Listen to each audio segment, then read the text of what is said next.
नमस्कार सभी को। आज के इस सत्र में आप सभी का स्वागत है।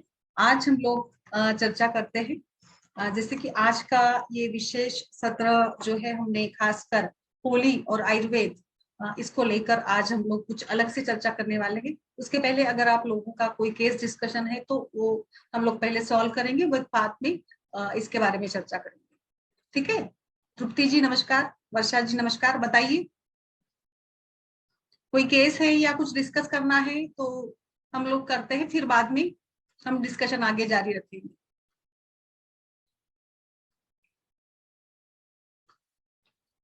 डॉक्टर तृप्ति।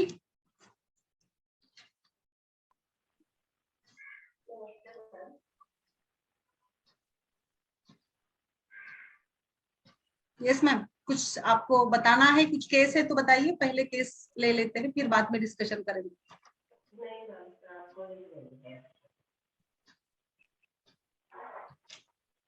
Yes yes, okay. तो चलिए आगे बढ़ते हैं। आज हम लोग चर्चा करेंगे आयुर्वेद और होली का क्या संबंध है। ऐसे देखा जाए तो होली या ये एक रंगों का उत्सव है। रंगों का आयुर्वेद का या हमारी मानसिकता का या हमारे स्वास्थ्य का एक गहरा संबंध है।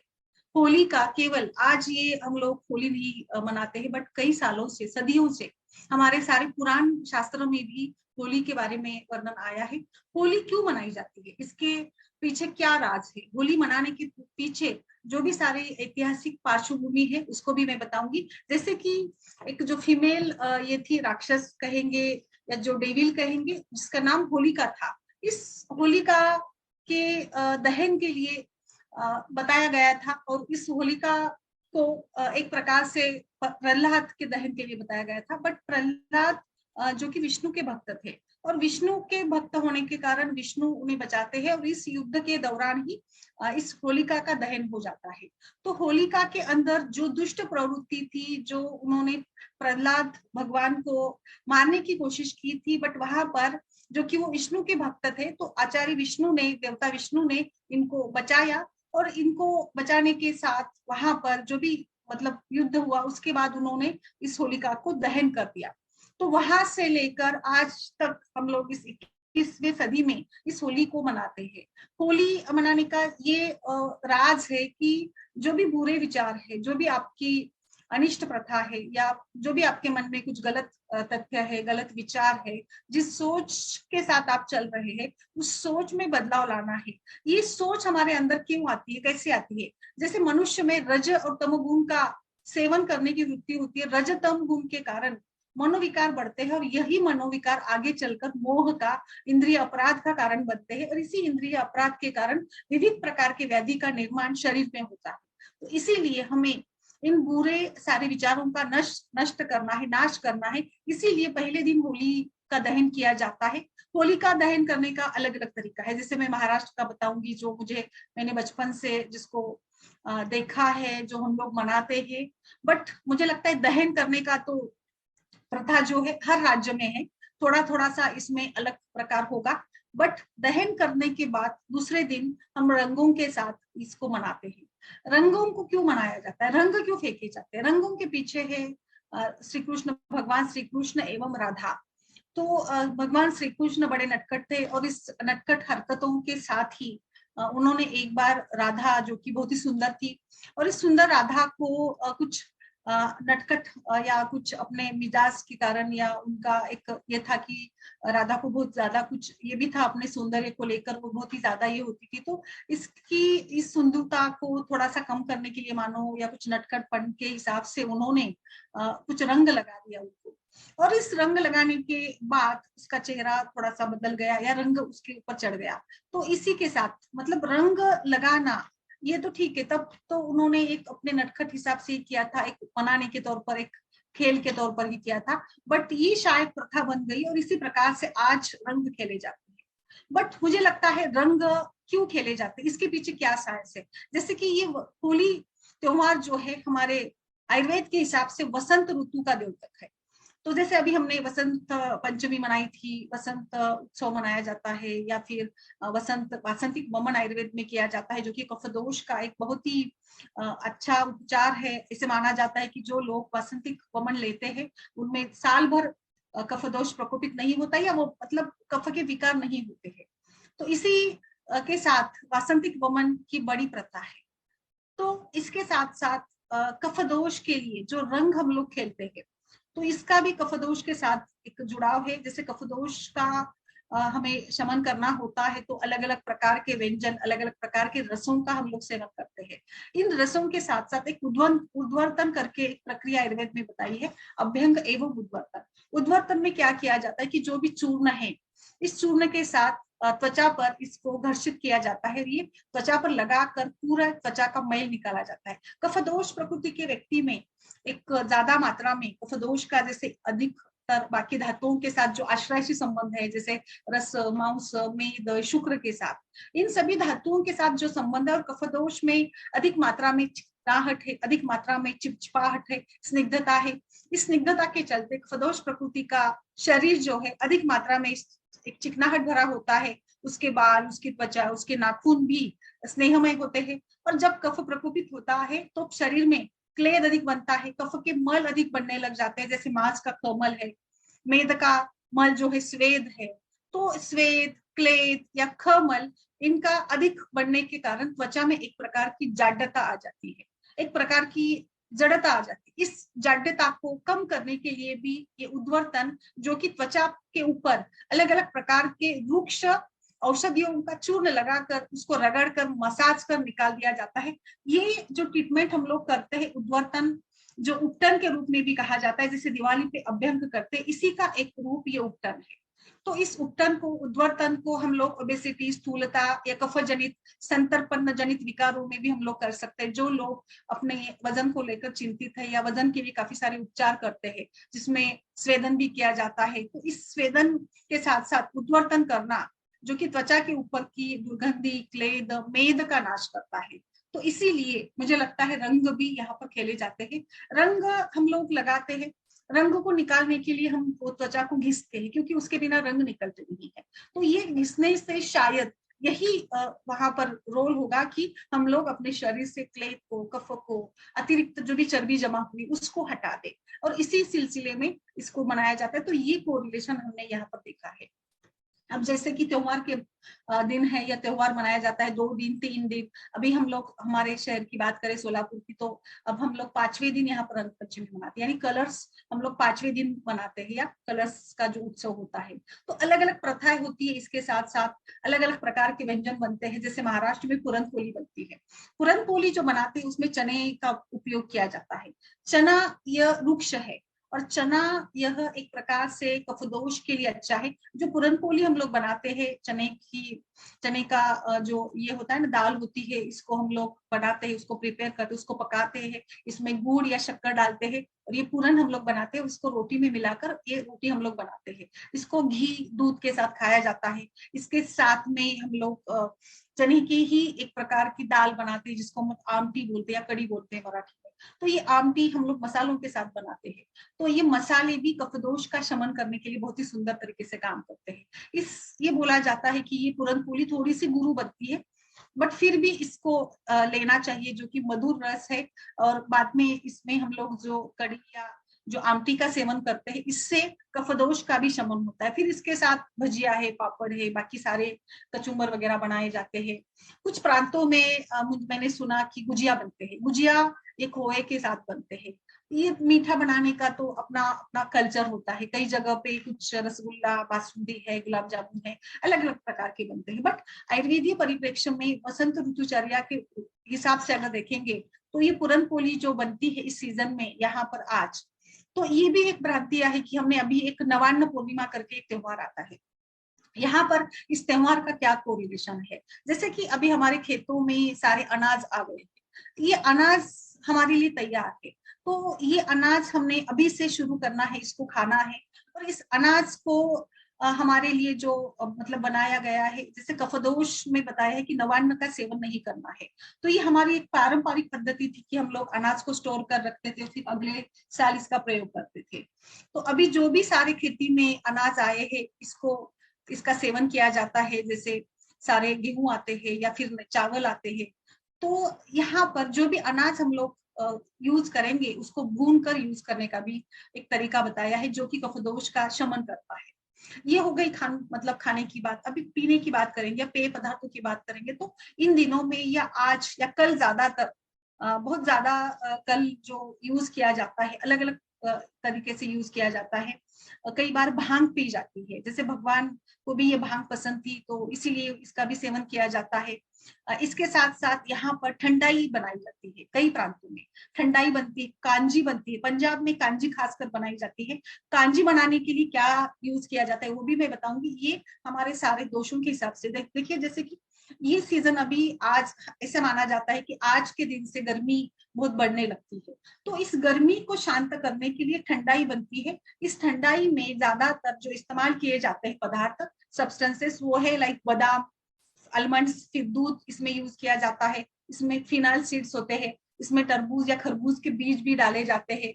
फिर आप इसको रोज पेटल्स के साथ, यानी गुलाब की पंखुड़ियां, तो आप देखिए सभी के गुण देखिए। बादाम तो पोषण करने वाला होगा, दूध, ठंडा दूध, फिनाइल सीड्स है जो कि कार्मिनेटिव है, पाचक है, और मतलब बहुत सारे हमने फिनाइल सीड का तो मुझे लगता है हम लोग रोज डिस्कशन करते हैं। पेशेंट्स को देने के लिए फिनाइल सीड्स भिगो कर इसका पानी हम लोग इस्तेमाल करते हैं। रोज पेटल, गुलाब जो बहुत ही एक सुंदर सा काम करने वाला है, गुलकंद बनाते हैं हम इससे।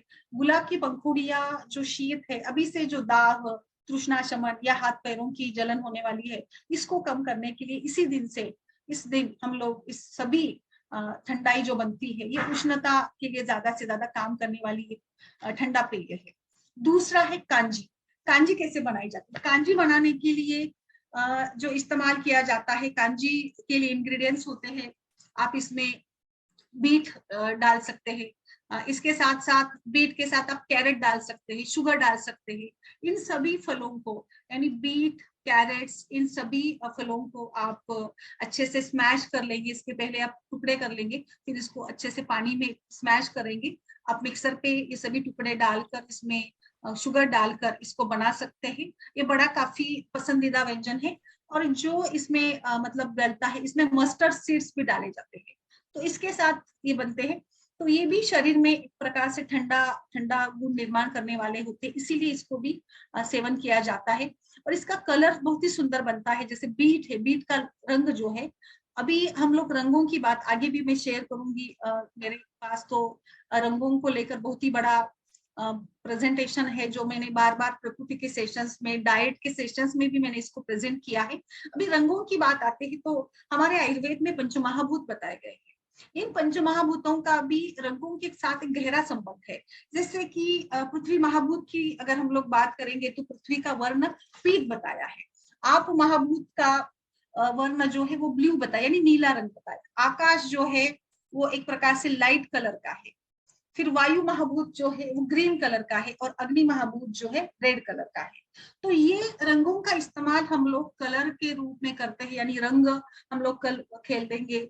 रंगों का इस्तेमाल एक दूसरे को लगाने के लिए करा जाता है, या इन रंगों का मिक्स कर कर हम लोग प्रयोग करते हैं। तो एक प्रकार से हमारे पंच महाभूतों की जो पंचभौतिक चिकित्सा हम लोग करते हैं, पांचभौतिक चिकित्सा या इन पंच महाभूतों से ही हमारे त्रिदोष, धातु और मल बने हैं। तो इसीलिए अगर हम इन बैलेंस रंगों का प्रयोग करते हैं, तो हमारे भीतर के दोषों का बैलेंस रखने के लिए भी ये काम आते हैं। इसीलिए मेरा मानना है, या हम लोग ये पूरे 5 भी रंगों का इस्तेमाल करेंगे, तो आयुर्वेद के हिसाब से ये होली हम लोग मना पाएंगे। आयुर्वेदीय पद्धति से भी रंगों को तैयार किया जा सकता है। आयुर्वेदीय पद्धति से अलग अलग रंग कैसे बनाए जा सकते हैं, ये भी मैं आपको बताऊंगी। जैसे अभी मैंने पंचमहाभूतों की बात की है, तो अभी लाल रंग को बनाने के लिए आप लाल रंग के सारे जो भी, लाइक गुलाब है, यहाँ पर गुलाब के पंखुड़ियों का इस्तेमाल आप लोग कर सकते हैं। लाल रंग ये तेज महाभूत का प्रतिनिधित्व है। लाल रंग, मैंने हमेशा से बताया है कि रंग हमारे मन को, हमारे भावनाओं को सभी हमारे सारे मतलब इंद्रिय, मन, आत्मा को प्रभावित करने वाले होते हैं। आप किस रंग के मतलब खान पान करते हो, आप किस रंग के कपड़े पहनते हो, आप किस रंग के ऑर्नामेंट्स पहनते हो, इसके हिसाब से आपके अंदर भावनिक परिवर्तन होते हैं। जैसे मैंने अभी भी बताया था डाइट के सेशन में दोपहर के कि जो ब्लू कलर है, blue colour is widely used, widely पसंद किया जाने वाला रंग है। और ब्लू कलर का इस्तेमाल ज्यादा से ज्यादा भूख मिटाने के लिए किया जाता है। इसीलिए जो डाइट के ऊपर काम करने वाले लोग होते हैं ना, वो ब्लू कलर का ही इस्तेमाल करते हैं, यानी ब्लू कलर के साथ ही वो काम करते हैं, ताकि ब्लू कलर जो है एक प्रकार से हमारी भूख को कम करता है, यानी खाना कम खाया जाता है, जो कि वेट लॉस में मदद करता है। इसीलिए जो भी वेट लॉस कंपनी है, जो भी फूड प्रोडक्ट्स यूज करती है, इसमें ब्लू कलर का ज्यादा इस्तेमाल करती है। ब्लू कलर का इस्तेमाल हम लोग करते हैं मेंटल डिप्रेशन के लिए, मेंटल डिसऑर्डर के लिए जो रंगों का इस्तेमाल किया जाता है। क्रोमोथेरेपी एक उभरता साइंस है, इसके ऊपर भी मैं जल्दी ही एक सीरीज लाने वाली हूँ, रंगों के का इस्तेमाल चिकित्सा के रूप में कैसे किया जाए। जैसे मैंने अभी बताया, महाराष्ट्र में पंचभौतिक चिकित्सा को लेकर काम होता है, और हमारे साहित्य में भी, हमारे संहिताओं में भी रेफरेंस आया है कि रंगों की चिकित्सा की जाती है। अलग अलग रंगों की बोतल में दवाइयां भरकर, पानी भरकर इस्तेमाल किया जाता था। आयुर्वेद में भी हम लोग जैसे वनस्पति का संकलन करते हैं, उस समय भी बताया है कि रंग किस प्रकार से वहां पर हमें चुनने चाहिए, यानी हमारे जो भी वनस्पति का संकलन हम लोग करेंगे, इसमें किस प्रकार से उसका संकलन किया जाए, यानी उसमें कौन से रंग देखते हैं। तो हम लोग, जैसे हमें पता है पीला आम देखते हैं तो हमारा मन ललचा जाता है, पीले आम खाने का मोह करता है। तो रंग हमारे मन को प्रभावित करते हैं। आप रेड कलर बना सकते हैं इन प्राकृतिक फूलों के साथ, आप इसको बना सकते हैं। रेड कलर के जो भी सारे फ्लावर्स आते हैं, इसके साथ इसको बना सकते हैं। आप हरा रंग बना सकते हैं, हरे रंग के लिए आपको कई सारे चीजें मिलेंगी, जो आपके घर के ही प्लांट के हिसाब से आप लोग वहां पर उसका इस्तेमाल कर सकते हैं। आप केसर का प्रयोग कर सकते हैं, केसरी रंग बनाने के लिए। जो एक ये मैं नेचुरल कलर की बात कर रही हूँ, सैफ्रॉनी कलर आता है जो केसर के साथ बनता है। आप पीला रंग बनाने के लिए टर्मरिक का यूज कर सकते हैं, टर्मरिक है, या फिर लाइक बाकी भी दूसरे सारे फ्लावर्स मिलते हैं, झंडू के फ्लावर्स का इस्तेमाल कर सकते हैं आप हाइबिस्कस के फ्लावर्स का इस्तेमाल कर सकते हैं। तो सभी प्रकार के फूल हमारी सृष्टि में उपलब्ध है। इन फूलों के उसको सुखा कर, इसका ड्राई पाउडर बनाकर, आप पानी के साथ इसका मिश्रण गलाकर भी आप इसका इस्तेमाल कर सकते हैं। या फिर आप जैसे ड्राई कलर का भी इसका मतलब पाउडर के रूप में इसको बनाकर इसका इस्तेमाल कर सकते हैं। तो ये सारे प्राकृतिक रंग हम लोग बना सकते हैं। प्राकृतिक रंग बनाने के लिए चंदन का भी प्रयोग कर सकते हैं, हल्दी का प्रयोग कर सकते हैं। आप मतलब जो भी आपको नेचुरली मिलेगा, उन सभी के साथ भी आप इस्तेमाल कर सकते हैं। पलाश के पत्तों का, पलाश के फूलों का कलर बड़ा प्यारा होता है, इसका भी इस्तेमाल आप प्राकृतिक रंग बनाने के लिए कर सकते हैं। आयुर्वेदिक पद्धति से ये सारे रंग हमने तो बना लिए हैं। इस रंगों को लगाएंगे कैसे? इस रंगों को पाउडर के रूप में लगा सकते हैं। रंग लगाने के पहले हम अगर हमारे त्वचा के ऊपर थोड़ा अलमंड तेल लगा देंगे तो रंग अच्छे से बैठेंगे नहीं, या फिर बहुत बार ऐसे देखा जाता है कि रंगों में जो केमिकल्स मिलाए जाते हैं, इन केमिकल्स से हमारा त्वचा को नुकसान होता है। तो इस नुकसान ना हो, इसीलिए हम लोग प्राकृतिक रंगों का भी इस्तेमाल करेंगे। और फिर रंग खेलने के बाद भी आप रंग को निकालने के लिए तिल तेल का प्रयोग कर सकते हैं। यहाँ पर आप हैबिस्कस या नीम का पाउडर आप त्वचा पर घिसेंगे तो जैसे मैंने अभी बताया, कफदोष का शमन होगा। और नीम ये त्वचा के लिए बहुत ही सुंदर मानी गई है। तो नीम त्वचा के ऊपर लगाकर आप त्वचा को मतलब रगड़ते हैं, उसको उद्वर्तन कराते हैं, तो भी एक अल्टीमेटली नेचुरली वहां से क्लेद कफ का नाश होगा। तो इस प्रकार से भी आप इसका इस्तेमाल कर सकते हैं। अभी हम लोग बात करेंगे महाराष्ट्र में, थोड़ा सा मैं बताऊंगी इसके बारे में कि होलिका दहन की क्या पद्धति है। महाराष्ट्र में हम लोग होलिका दहन करते हैं, उसमें जैसे आपको पता है जो भी सारी लकड़ियां है, उस लकड़ियों का इस्तेमाल कर हम लोग वो पूरा मतलब बनाते हैं इसको। और इसमें एक पद्धति यहाँ पर है, हम लोग जैसे मैंने अभी चने का बताया, पूरन पोली का इस्तेमाल किया जाता है, वैसे ही मुझे याद है आज भी ये चलता है गाँव में। तो वहां पर चने जो होते हैं, ड्राई चने, इसको गर्म कर कर इसको सेक कर खाया जाता है। इसमें हम लोग खोबरे का भी सेक, खोबरे का भी मतलब ये करते हैं, खोबरे को भी गर्म कर इसका भी इस्तेमाल करते हैं। कोई लोग चने का इस्तेमाल करते हैं, कोई खोबरा का इस्तेमाल करते हैं। फिर बताशे जो होते हैं, बताश से जो शुगर से ही बनते हैं, बट खासकर इन बताशों का पूजा में इस्तेमाल किया जाता है। और आज से लेकर गुड़ी पाड़वा के दिन तक ये बतासों का प्रयोग हम लोग करते हैं। तो ये जो चने हमने भून कर खाए हैं, या फली या मूंगफली भी आप भून कर खा सकते हो, इसका भी एक बड़ा रोल है जो कि कफ का शमन करने के लिए भी इस्तेमाल किया जाता है। खोबरा को भून कर खाने की भी पद्धति है जो हमारे शरीर के दोषों का बैलेंस रखने के लिए भी इम्पोर्टेंट मानी जाती है। तो इस प्रकार से इसका भी इस्तेमाल किया जाता है। और जो मैंने बताशा बताया, इसका भी इस्तेमाल हम लोग कर सकते हैं। अभी रंगों के लिए मैं थोड़ा सा एक 5 मिनट में आपको पीपीटी शेयर कर कर मैं बताऊंगी, जो कि बड़ा इंटरेस्टिंग टॉपिक है। आप शायद इसके बारे में सुना होगा, मेरे सेशंस में हमेशा से मैं इसको बताती रहती हूँ कि रंगों का इस्तेमाल किस प्रकार से हम लोग कर सकते हैं। तो रंगों का इस्तेमाल हम लोग कपड़े के हिसाब से भी, यानी दोषों के हिसाब से, आपकी प्रकृति क्या है, आपकी प्रकृति को किस प्रकार के वस्त्रों का इस्तेमाल करना चाहिए। जो कल्चर आएगा अगले कुछ दिनों में, मैं हमेशा बोल रही हूँ कि अगले कुछ दिनों में हमारे स्टोर्स में अलग अलग प्रकार के दोषों के लिए कपड़े मिलेंगे। और इस दोषों के कपड़े के साथ आपको पूछा जाएगा कि आपकी प्रकृति क्या है और आपको ये प्रकार के कलर्स या ये प्रकार के कपड़े आपको पहनने चाहिए। तो इस प्रकार से आप अपने दोषों के हिसाब से रंगों का इस्तेमाल करते हैं। तो अभी आप जो भी रंग इस्तेमाल करेंगे खान पान में, तो इसका भी एक अपना महत्व है। Red colour, violet, Indigo, blue, green, yellow या ऑरेंज कलर, इसका चिकित्सा में भी हम लोग इस्तेमाल कर सकते हैं। एक आगे मैं बताऊंगी कि मतलब चिकित्सा के हिसाब से आयुर्वेद में जो षट चक्र बताए हैं, हर एक चक्र का एक रंग बताया है। अगर हमें एक विशिष्ट प्रकार के व्याधि के लिए काम करना होता है, तो जैसे मूलाधार है, स्वादिष्ठान है, अगर हमें फाइल्स या हिमोराइड्स या फिर गुदगत विकार के ऊपर काम करना है, तो हमें इस चक्र को ये करना होगा, ये चक्र के ऊपर काम करना होगा। इस चक्र को कंसंट्रेट कर कर हम लोग ध्यान धारणा करेंगे। अगर उस समय हमने इस टिपिकल रंग का प्रयोग किया खान पान के माध्यम से या कपड़ों के इस्तेमाल के माध्यम से, तो मुझे लगता है कि और इसके हमें आराम मिलेगा, या हम लोग इसकी इस प्रकार से भी ट्रीटमेंट करा सकते हैं। एक ये नया थॉट है कलर थेरेपी का, ये चल रहा है, काफी काफी लोग इसका प्रयोग करते हैं। तो हम लोग जैसे आयुर्वेद की बात करेंगे तो कई सारी बातें इसमें हैं। जो चंपा फ्लावर है, हाइबिस्कस, क्यूमिन सीड्स, डायबिटीज के क्यूर के लिए इसका इस्तेमाल हम लोग कर सकते हैं। ये हर्ब जो है, अभी हमने जैसे बताया स्प्रिंग सीजन की बात आती है, तो इस स्प्रिंग सीजन में कलर्स का एक महत्व जो भी है। और वात के लिए, पित्त के लिए, कफ के लिए कौन से प्रकार के रंगों का इस्तेमाल करना है, आउटफिट्स कैसे है, ये एक इंटरेस्टिंग विषय हमारे प्रकृति के सेशंस में हम लोग पढ़ाते हैं। तो रेड कलर जो कि वात और कफ के लिए अच्छा है, बट पित्त को ये बढ़ा देगा। तो इसीलिए ज्यादा मात्रा में सेवन करने से इन्फ्लामेशन, एग्रेशन या क्रोध बढ़ा जाएगा। बट हम लोग एनीमिया में इसका इस्तेमाल कर सकते हैं।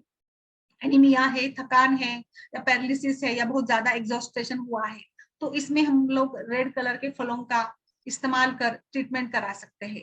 तो ये मार्केट में इस प्रकार से कलर्स की स्ट्रेटेजी चलती है। अलग अलग कंपनियां इस प्रकार से अलग अलग रंगों का इस्तेमाल करती है मार्केटिंग की स्ट्रेटेजी के लिए। रेड कलर ये बच्चों में ज्यादा इस्तेमाल किया जाता है, बच्चों के लिए ज्यादा यूज किया जाता है। जैसे मैकडोनाल्ड्स है, फूड, पिज्जा हट है, फूड की मार्केटिंग के लिए भी रंगों का एक अपना इस्तेमाल होता है।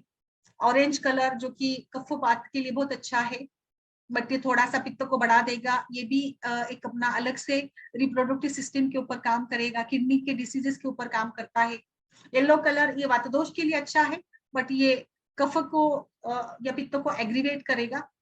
ज्यादा येलो यूज नहीं करना है क्योंकि ये फोकस हमारा हट जाता है।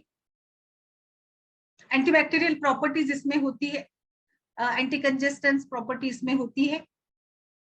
टर्मरिक के बारे में हम लोग जानते हैं, इन्फ्लामेशन, एंटीबैक्टीरियल प्रॉपर्टीज इसमें होने के कारण हल्दी का प्रयोग हम लोग बहुत ज्यादा करते हैं। ग्रीन कलर ये हमें नेचर के साथ जोड़ने वाला कलर होता है।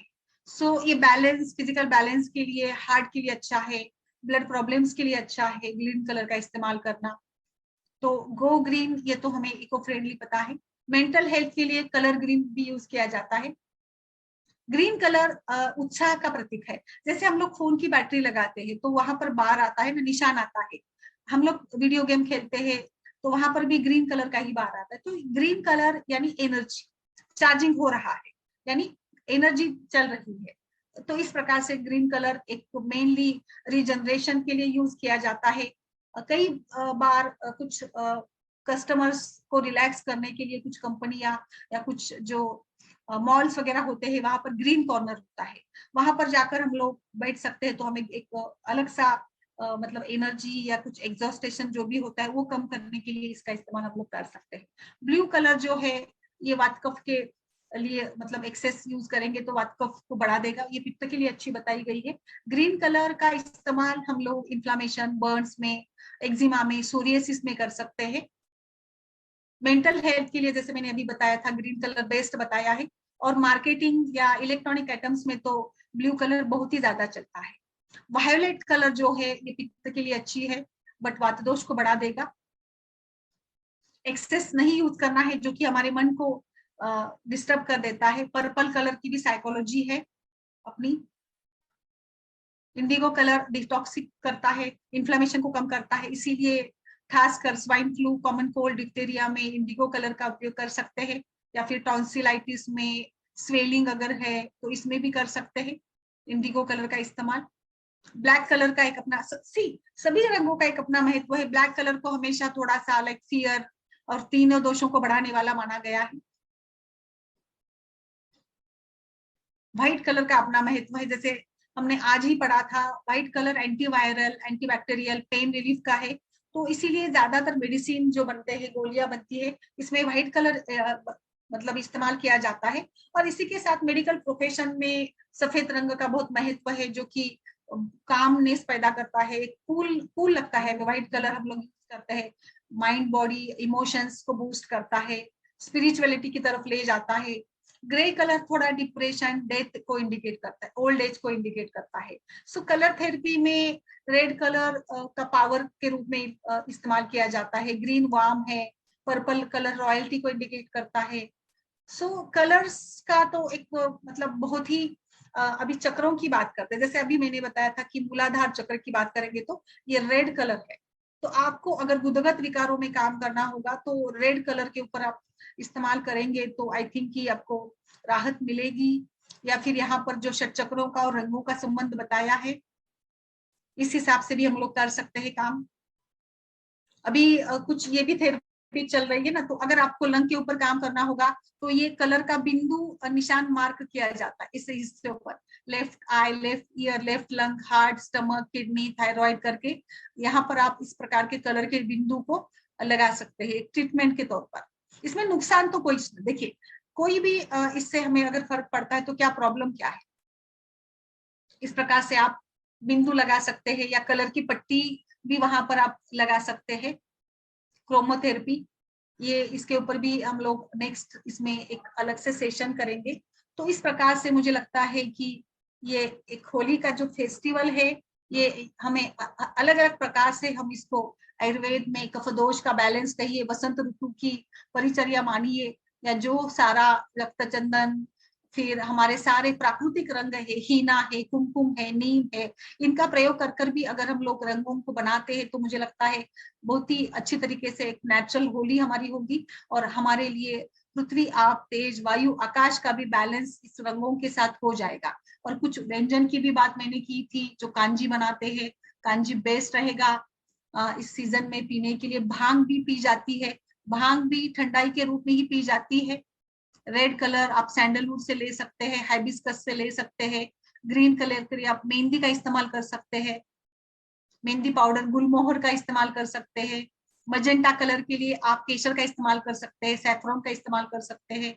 हल्दी तो आपको पता है, हल्दी का रंग अपने आप बन जाता है, प्राकृतिक रंग है। रेगुलर टर्मरिक और कस्तूरी हल्दी पाउडर बनाकर आप अगर बेसन के पाउडर के साथ मिलाकर इसका उपटन के रूप में, उद्वर्तन के रूप में उपयोग करेंगे तो कफदोष के लिए इससे बेहतर क्या हो सकता है।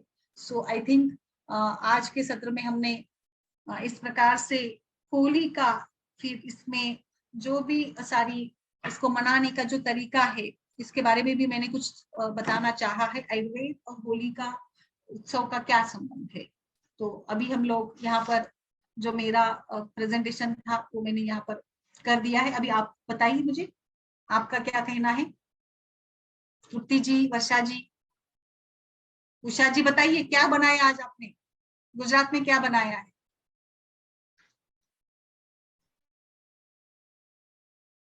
मैम आज समझते से हैं। ज्यादा कल बनेगा।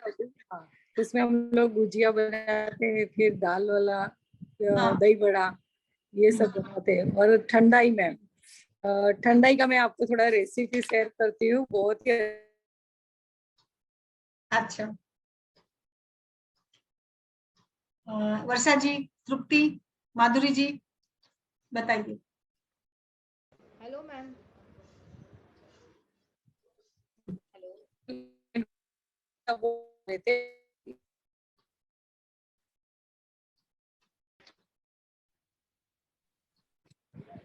हेलो। हाँ, हाँ, यस। फिर एक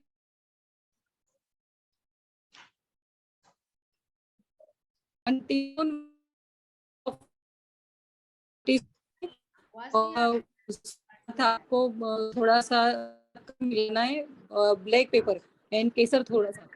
नहीं आ रहा है आवाज? हेलो। आ रही है, और आ रही है, आ रही है। गुलाब, हाँ, गुलाब की ड्राई पत्तियां, इसका अलग पाउडर बनाना है। उसके बाद मिल्क का दो एक आध ग्लास लेके, ये जो दोनों पाउडर अलग अलग बनाए ना, उसको मिक्स करके फिर उसमें से 1-2 टीस्पून डालना है। बाद में ऐसे ही मिल्क के साथ लो। कभी फ्लेवर बदल के लेना है तो रोज का जो सिरप नहीं आता उसके साथ भी ले सकते हैं। आम का सीजन आता है तो आम का फ्लेवर, उसका जूस है, उसके साथ भी ये ऐड करके लो ना मैम, बहुत ही अच्छा टेस्ट आता है इसमें। क्योंकि सभी जो है वो ब्लैक पेपर डाला है तो उसके कारण कफ बढ़ेगा। यस। और अच्छा लगता है मैम, और केसर भी काम। ओके। वर्षा जी, आप बताइए। माधुरी, तृप्ति, बताइए आपने क्या।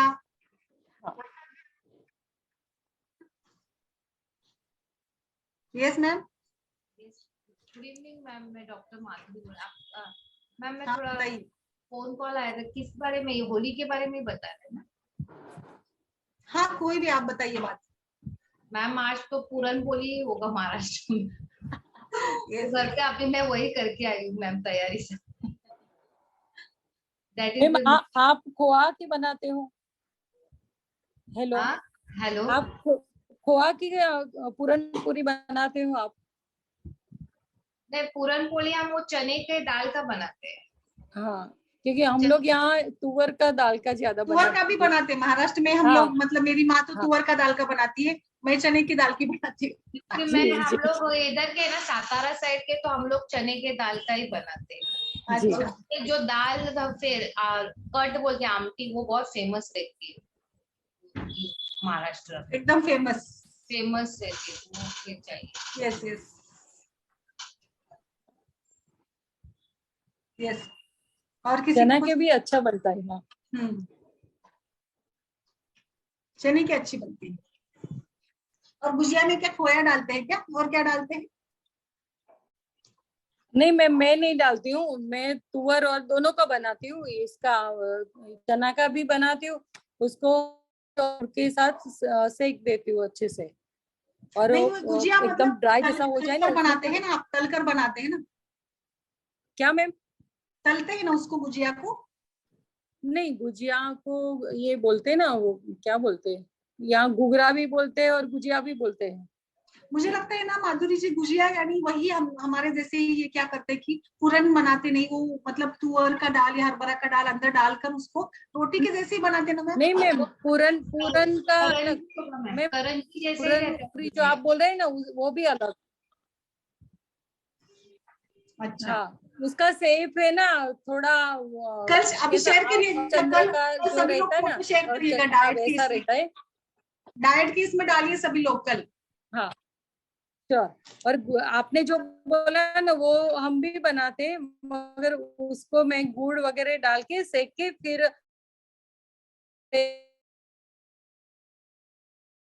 ठंड हम्म। नहीं देते। फिर जैसे आप पूरन पूरी बनाते हो ना, वैसे ही बनाते हो। वो तो अच्छा। सेम प्रोसीजर है, मगर दोनों बनाते। तुअर के यहाँ गुजरात में ज्यादा रहती है, मगर मैं दोनों करती हूँ।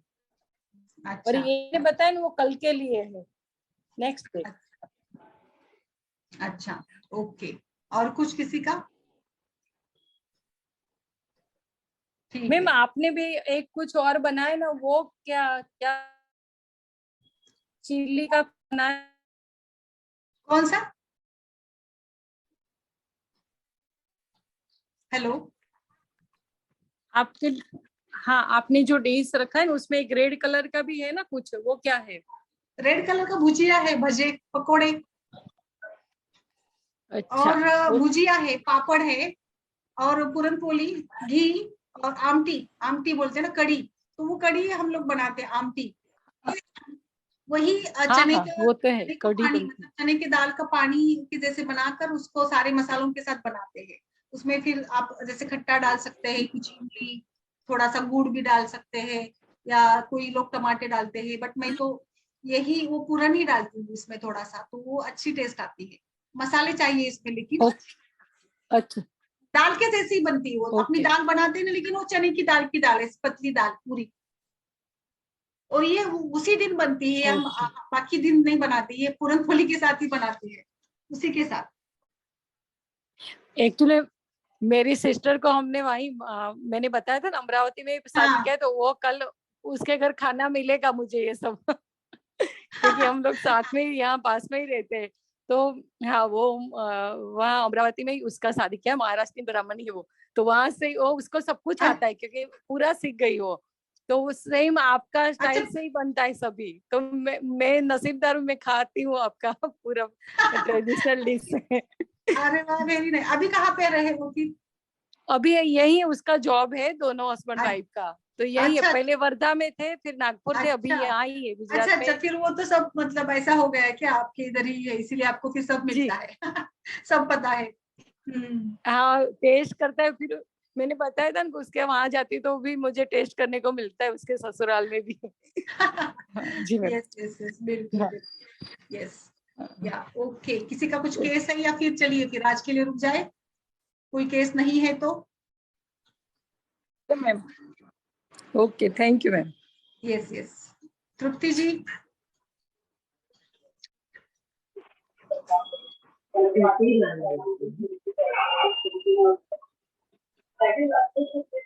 चलिए फिर सभी को शुभ होली की बहुत बहुत शुभकामनाएं। कल के दिन गैप लेंगे हम हैप्पी लोग। Holi ma'am, happy Holi to everyone. Happy Holi आप सभी होली को भी। Ma'am, happy Holi Madhuri ma'am. Yes हाँ उषा मैम, हैप्पी होली सबको, सबको हैप्पी होली। यस। ओके, चलिए फिर। Okay, happy Holi.